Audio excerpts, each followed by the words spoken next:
तो हम स्टार्ट कर रहे हैं बायोकेमिस्ट्री के कंटेंट से स्टार्ट से कंटेंट हैं। इनमें जो चैप्टर्स हैं हम उनको डिस्कस करते हैं कि हमारी आउटलाइन में यूनिवर्सिटी की तरफ से हमें जो आउटलाइन मिलती है उसमें हमारे क्या चैप्टर इंक्लूड हैं, और फिर उसको हम गो थ्रू करेंगे अपनी शॉर्ट बुक से कि हम इसको शॉर्ट टाइम में किस तरह प्रिपेयर कर सकते हैं। शॉर्ट बुक से इनके इंपॉर्टेंट एलईक्यूज़ या एसईक्यूज़ इन चैप्टर्स के क्या होंगे, तो वो नेक्स्ट सेक्शन में हम देखेंगे। तो इस सेशन में हम देखते हैं कि हमारे यूनिवर्सिटी की तरफ से जो आउटलाइन बायोकेमिस्ट्री की मिलती है उसमें क्या चैप्टर्स हैं, उनमें क्या कंटेंट है।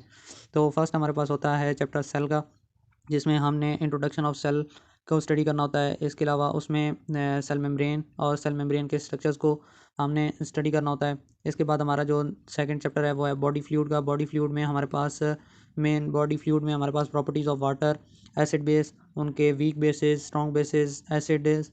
उसके बाद उनका कॉन्सेप्ट ऑफ पीएच हो गया, पी के वैल्यूज़ हो गई, बफर हो गया, मैकेनिज़्म ऑफ एक्शन, पीएच का मैकेनिज़्म, इसका पीएच का एसिड बेस का मैकेनिज़्म, और उनका वैल्यूज़, उनकी पीएच के अलावा उनकी जो कॉन्सेंट्रेशंस हैं उनकी क्या चेंजेस होते हैं, ये सब कुछ। इसके अलावा हमारे पास जो थर्ड चैप्टर होता है वो होता है प्रोटीन का।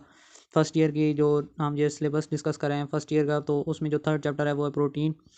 तो थर्ड चैप्टर में हमारे पास है अमाइनो एसिड्स, नॉर्मल जो कॉन्सेप्ट होगा, उनकी जो अमाइनो एसिड की क्लासिफिकेशंस होंगी, उनके अलावा उसकी प्रॉपर्टीज़, उनके फंक्शन, उनकी सिग्निफिकेंसेस। इसमें इसके अलावा जो हम टॉपिक प्रोटीन के चैप्टर में हमें डिस्कस करना चाहिए वो है प्रोटीन के स्ट्रक्चर्स। प्रोटीन के स्ट्रक्चर्स में प्राइमरी स्ट्रक्चर्स, उनके सेकेंडरी स्ट्रक्चर्स और टर्शियरी स्ट्रक्चर्स, ये तीनों स्ट्रक्चर प्रोटीन के बहुत इंपॉर्टेंट होते हैं पेपर पॉइंट ऑफ व्यू से, और क्वेश्चन भी इन पे काफ़ी, टर्शियरी स्ट्रक्चर पर काफ़ी क्वेश्चन आते रहते हैं।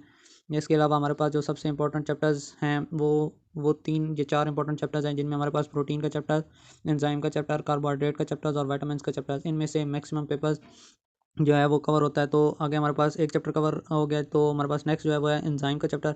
इसमें इसके एंजाइम का इंट्रोडक्शंस, उनकी क्लासिफिकेशन, उनकी प्रॉपर्टीज़, उसके अलावा उनके को एंजाइम, आइसो एंजाइम्स, उसके अलावा उनके एंजाइम की एक्टिविटीज़, उनको रेगुलेशन, एंजाइम रेगुलेशन, एंजाइम की इनहिबिशन, उनके क्लिनिकल। कार्बोहाइड्रेट्स में आपको डेफिनेशंस, कार्बोहाइड्रेट की इंट्रोडक्शन, कार्बोहाइड्रेट्स की टाइप्स, उनकी क्लासिफिकेशंस, उनके अलावा उनके स्ट्रक्चर्स, क्लासिफिकेशन में उनकी प्रॉपर्टीज़, और उसके अलावा उनकी जो डिफरेंट क्लासिफिकेशंस की अगर फर्दर आगे सब क्लासिफिकेशंस और उनके स्ट्रक्चर वगैरह। इसमें सबसे इंपॉर्टेंट जो एंड पे हेट्रोपोलीसेकेराइड, गागास और डाइसेकेराइड्स, इसके फंक्शंस और सिग्निफिकेंस, ये टॉपिक काफ़ी इंपॉर्टेंट है।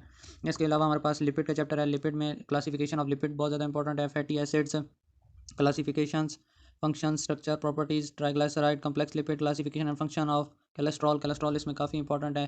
फंक्शन एंड क्लिनिकल सिग्निफिकेंसेस, ये टॉपिक जो है इसका क्लिनिकल सिग्निफिकेंसेस ये बहुत ज़्यादा इंपॉर्टेंट है। बाइल एसिड, साल्ट्स, लिपिड्स में ये जो इंपॉर्टेंट टॉपिक्स ये चांदी हैं। इसके बाद हमारे पास न्यूक्लिक एसिड्स, न्यूक्लिक एसिड में हमारे पास होगा स्ट्रक्चर इसका हो गया, इनके फंक्शंस और इनके बायोकेमिकल रोल्स न्यूक्लिक एसिड्स के, और इसके अलावा इनके डीएनए और आरएनए के सिंथेसिस और इनके स्ट्रक्चर और इनके फंक्शंस में जो इनका रोल होगा वो होगा। इसके अलावा जो मिनरल है, ट्रेस एलिमेंट्स, इनमें हमारे पास चंद दिए हैं, इनका हमारे नाम है, इनका आरडीए वैल्यूज़ का आइडिया हो, इनके बायोकेमिकल रोल्स और इनकी जो क्लिनिकल सिग्निफिकेंसेज होती हैं, मतलब इनके वैल्यूज़ एक्स्ट्रा हो जाएं, अगर इनकी प्रोडक्शन ज़्यादा हो जाए, इनकी प्रोडक्शन कम हो जाए तो क्या सिग्निफिकेंसेज होते हैं, तो ये हमको पता है। इसमें जो इंपॉर्टेंट है वो कैल्शियम हो गया, इसमें हमारे पास कॉपर हो गया, जिंक हो गया, आयरन हो गया। ये जो चार पांच हैं ये इन्हीं के बायोकेमिकल फंक्शंस, क्लिनिकल और इनके जो आरडीए वैल्यूज़ होती हैं, डेली हमें इनकी कितनी डोज चाहिए, तो वो आरडीए वैल्यूज़ होती हैं, वो इनका में ये एमसीक्यूज़ में, और मैक्सिमम कोई एक टॉपिक पे कोई एलईक्यू बन जाए तो बन जाता है ये मैक्सिमम, जितना इंपॉर्टेंट चैप्टर नहीं रहता। इसके बाद हमारे पास वाइटामिन्स का चैप्टर बहुत ज़्यादा इंपॉर्टेंट होता है। ये हमारे पास इसमें vivas, short question, long question chapter काफ़ी इंपॉर्टेंट होता है। वाइटामिन्स में सारे vitamins, fat soluble vitamins, main दो क्लासिफिकेशन, और वाटर सॉल्युबल और फैट सॉल्युबल, उनके क्लिनिकल सिग्निफिकेंसेस और उनके फंक्शन। इसके बाद न्यूट्रिशन, इसमें हमारे पास हमारी डेली डाइट, न्यूट्रिशनल में कौन से न्यूट्रिशन फ्रॉम कार्बोहाइड्रेट, लिपिड और प्रोटीन। इसके बाद मॉलिक्यूलर बायोलॉजी में नाइट्रोजनस बेसिस का इंट्रोडक्शन और रोल ऑफ नाइट्रोजनस। तो टोटल हमारा जो क्लासी आउटलाइन है ये सारी, ये बायोकेमिस्ट्री की हम डिस्कस कर चुके हैं। तो हम इसको अब शॉर्ट बुक से कवर करते हैं, एज हम जल्द से जल्द इसको किस तरह अपनी शॉर्ट बुक से कवर कर सकते हैं।